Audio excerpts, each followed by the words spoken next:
Nah, di dalam konteks ini tentu kita nanti akan melihat apakah regulasi ini apabila akan di-remove atau dimodifikasi baik untuk bisnis di Indonesia sendiri.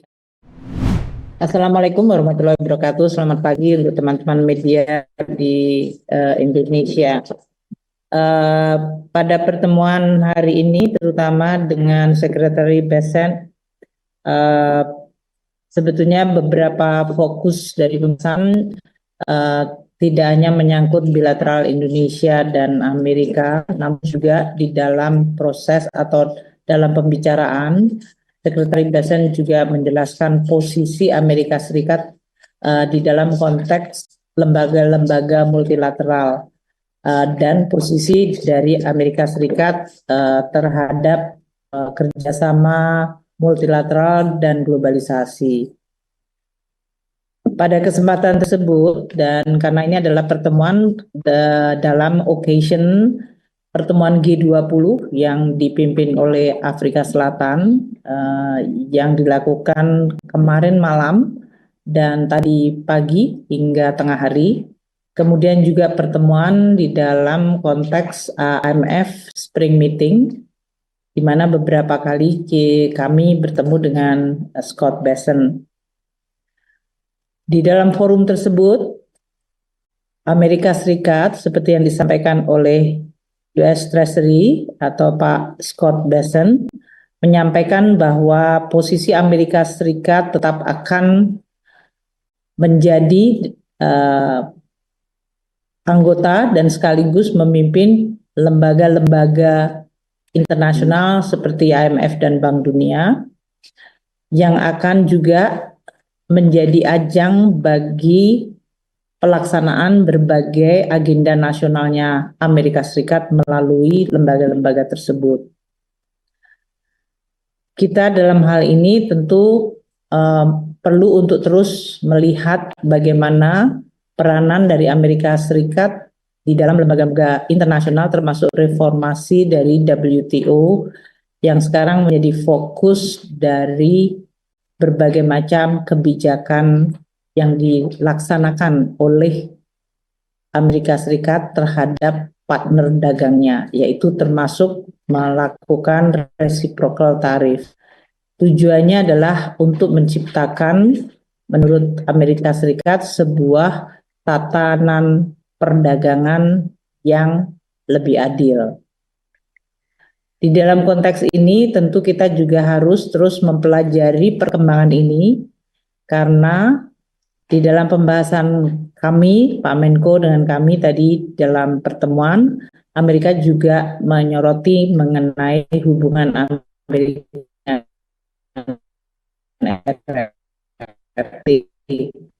terhadap Indonesia maupun seluruh kawasan ekonomi di dunia.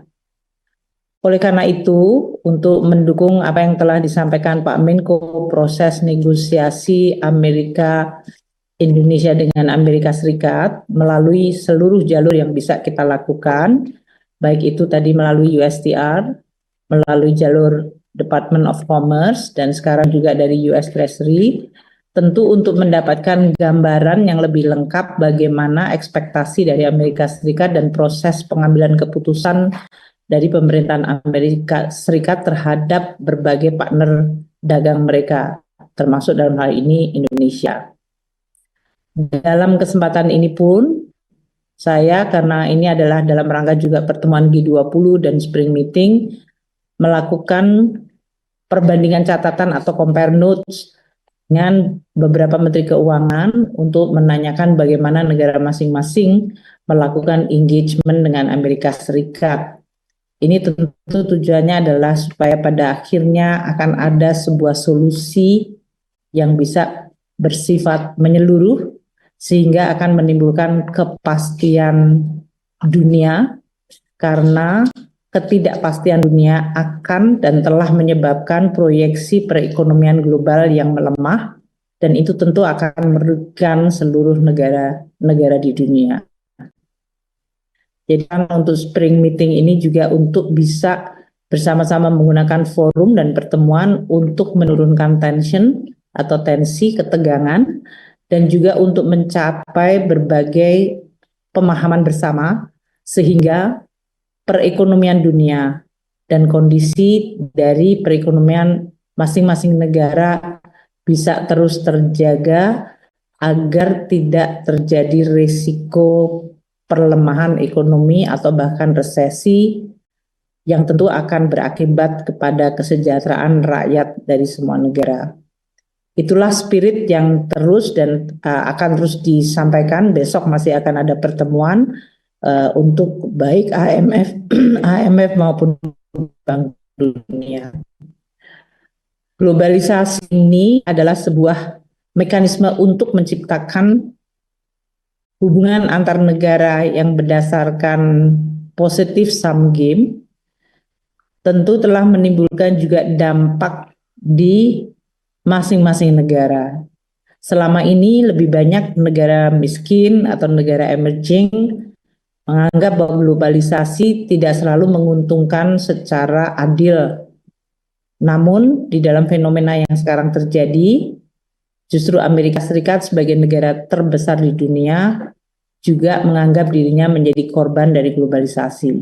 Ini memberikan suatu tekad bersama di dalam pembahasan G20 bahwa rezim dari perdagangan global dan lalu untuk dilakukan reformasi. Dan inilah agenda yang akan terus dibahas di dalam forum-forum internasional. Mungkin itu yang bisa kami sampaikan sebagai tambahan Pak Menko, bahwa konteks antara bilateral Indonesia dan Amerika, dan Indonesia seperti yang disampaikan Pak Menko mendapatkan apresiasi atas respons untuk berdialog dan untuk melakukan negosiasi. Kedua, yang dihargai adalah proposal Indonesia yang disampaikan oleh Pak Menko Perekonomian Pak Erlangga, termasuk proposal yang paling lengkap dan detail yang menggambarkan suatu kerjasama yang saling menguntungkan. Dan yang ketiga, apa yang dilakukan Indonesia sesuai dengan arahan Presiden Prabowo untuk melakukan reformasi dan deregulasi itu adalah untuk kepentingan Indonesia sendiri, namun sekaligus bisa memecahkan masalah baik masalah bilateral maupun masalah global. Jadi ini adalah sebuah pengakuan dari Amerika Serikat terhadap langkah-langkah yang dilakukan oleh Indonesia, dan dengan bekal komunikasi awal yang tadi kan Indonesia among the first timer, the first mover, itu dianggap akan memberikan advantage atau keuntungan dalam posisi Indonesia di dalam proses perundingan ini. Feedback yang positif ini tentu akan dijadikan bekal bagi kita untuk terus melakukan pembahasan di level teknis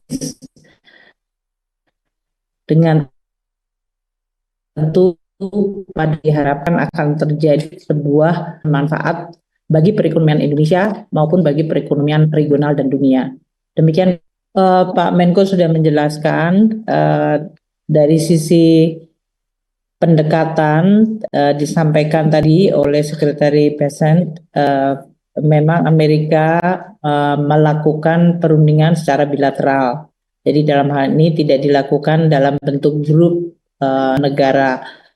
Namun itu tidak berarti bahwa Indonesia dan tentu saja dalam hal ini kita dengan ASEAN tidak bisa bertukar informasi untuk bisa melihat apa potensi-potensi kerjasama baik di dalam proses perundingan ini maupun di dalam konteks apa yang bisa dilakukan untuk memitigasi risiko dan berbagai kemungkinan. Jadi dalam hal ini justru pada saat pertemuan G20 dan juga dalam pertemuan IMF World Bank ini semua menunjukkan suara yang sama, semua negara, apakah dia negara maju, negara emerging maupun negara-negara berkembang lainnya, semua mengabarkan bahwa ketidakpastian global dengan tidak adanya kepastian mengenai bagaimana hubungan perdagangan antar negara akan diatur telah menimbulkan risiko sangat besar terhadap keseluruhan pertumbuhan ekonomi dunia. Dan dengan melihat bahwa ini adalah masalah bersama, maka muncul tekad untuk bekerja sama agar risiko ini dapat dimitigasi atau dihindari. Untuk beberapa topik pembahasan seperti untuk negosiasi tadi, selain substansinya yang telah disampaikan oleh Pak Menko di dalam pertemuan tersebut, beberapa materi disambut positif, namun ini adalah masih proses negosiasi.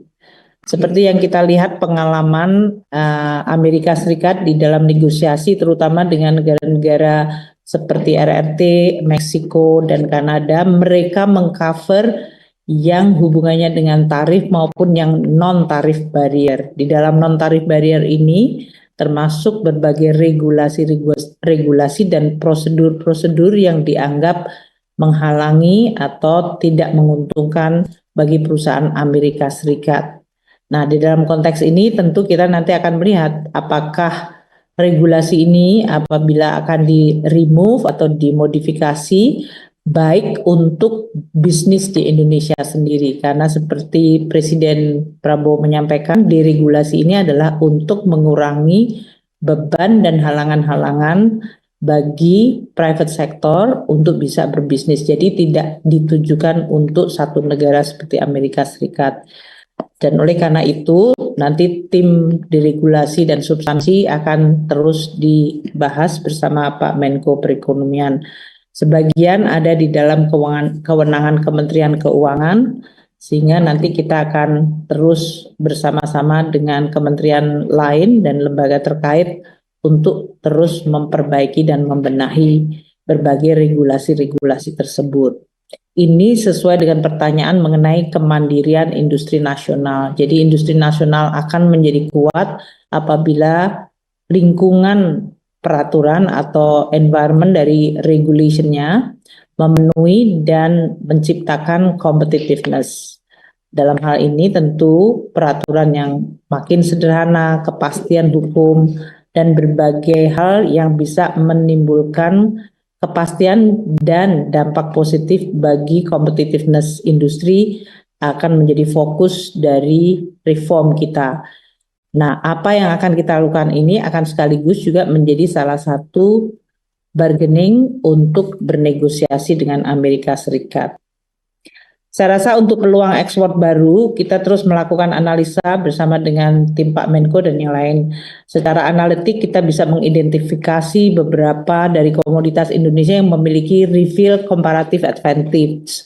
Itu biasanya secara teoritis dari perdagangan internasional menggambarkan bahwa komoditi yang memiliki RCA atau reveal comparative advantage di atas 1 itu berarti Indonesia relatif memiliki kemampuan kompetitif. Nah, ini oleh teman-teman di Kementerian Keuangan, baik itu di BKF, Bea Cukai, dan Pajak telah melakukan analisa dan nanti akan kami sampaikan kepada Pak Menko untuk bisa kita bahas bersama apa yang bisa kita lakukan untuk mendorong berbagai industri-industri nasional yang memang memiliki comparative advantage yang sangat kuat sehingga dia mampu untuk menembus tidak hanya pasar di Amerika tapi juga pasar-pasar yang lain.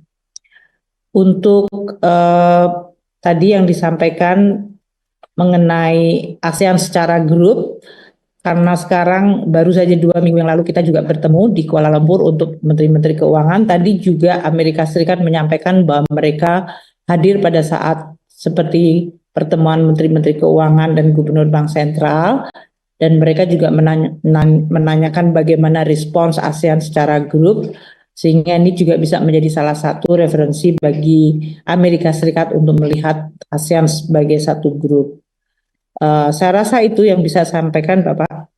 Saya rasa saya tidak banyak menambahkan, namun karena mungkin ini ada hubungannya dengan pesan dari Amerika Serikat yang disampaikan di berbagai forum yang saat ini sedang berlangsung, yaitu bahwa Amerika Serikat memang menginginkan adanya sebuah rebalancing di dalam hubungan Amerika terhadap mitra dagangnya. Dan dalam konteks rebalancing ini, ya berbagai langkah baik koreksi di dalam negeri Amerika sendiri maupun koreksi dari negara-negara partner dagangnya diharapkan terjadi sehingga akan memunculkan sebuah hubungan baru yang dianggap adil oleh kedua pihak. Inilah yang sekarang sedang diterjemahkan. Tentu dari yang tadi disampaikan bahwa ada tarif resiprokal yang masih berjalan, yaitu yang kemudian diberikan penundaan 90 hari, namun yang 10% masih tetap jalan. Ini juga mempengaruhi beberapa indikator ekonomi yang sekarang ini mulai terlihat, katakanlah seperti jumlah pengiriman barang antar negara menjadi menurun, dan juga dari sisi dampaknya nanti terhadap outlook pertumbuhan. Ini yang mungkin perlu untuk tentu diantisipasi oleh policy maker. Saya yakin ini juga akan berpengaruh terhadap semua negara di dunia. Dari pembahasan dengan Sekretari Bassen tadi, memang disebutkan bahwa rebalancing proses ini akan membutuhkan waktu hingga 2 hingga 3 tahun. Tapi itu tergantung negara mana yang akan dan sedang akan dinegosiasikan dengan Amerika Serikat. Oleh karena itu, tadi yang disampaikan Pak Menko bahwa Indonesia mendapatkan advantage sebagai early mover, itu disampaikan oleh Scott Bessent tadi, mengenal karakter dari Presiden Trump. Mereka biasanya menghargai the first mover yang akan diberikan advantage. Itu tadi yang disampaikan oleh US Secretary. Tapi artinya pesannya adalah memang keputusan pada akhirnya ada di Presiden Donald Trump, dan oleh karena itu seluruh jalur yang dilakukan untuk kita berkomunikasi dan juga untuk menyampaikan berbagai proposal yang saling menguntungkan Indonesia dan Amerika menjadi sangat penting. Demikian Pak Menko. Tadi yang disampaikan, kita terus harus mewaspadai berbagai dampak dari proses ini yang disampaikan tadi, bahkan dengan pos 3 bulan saja tentu juga sudah akan memberikan dampak. Jadi dalam hal ini Indonesia harus terus menyiapkan berbagai instrumen policy untuk bisa memitigasi dampak dari kebijakan yang mempengaruhi perekonomian dan perdagangan seluruh dunia ini. Ini satu hal, dan kalau dari Kementerian Keuangan tentu kita akan lihat dari instrumen fiskal apa yang bisa kita terus gunakan di dalam space kebijakan fiskal yang ada agar tetap bisa meminimalkan dampak dan risiko bagi dunia usaha maupun bagi masyarakat.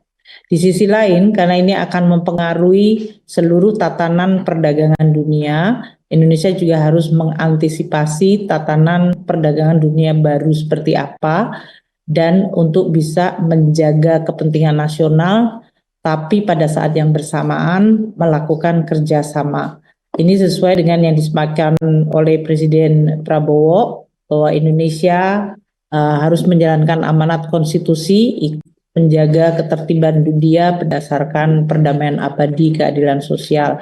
Dan dalam konteks inilah langkah-langkah yang dilakukan oleh kami yang sesuai dengan instruksi Presiden untuk bisa terus menjalin kerjasama dan ketertiban dunia, karena itu akan memberikan dampak yang positif bagi seluruh negara.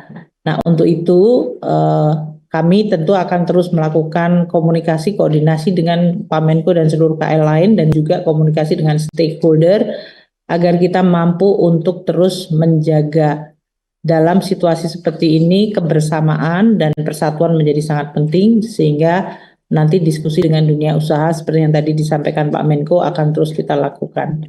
Demikian, kita tentu akan terus mengawal proses ini sehingga bisa memberikan hasil terbaik bagi Indonesia. Terima kasih.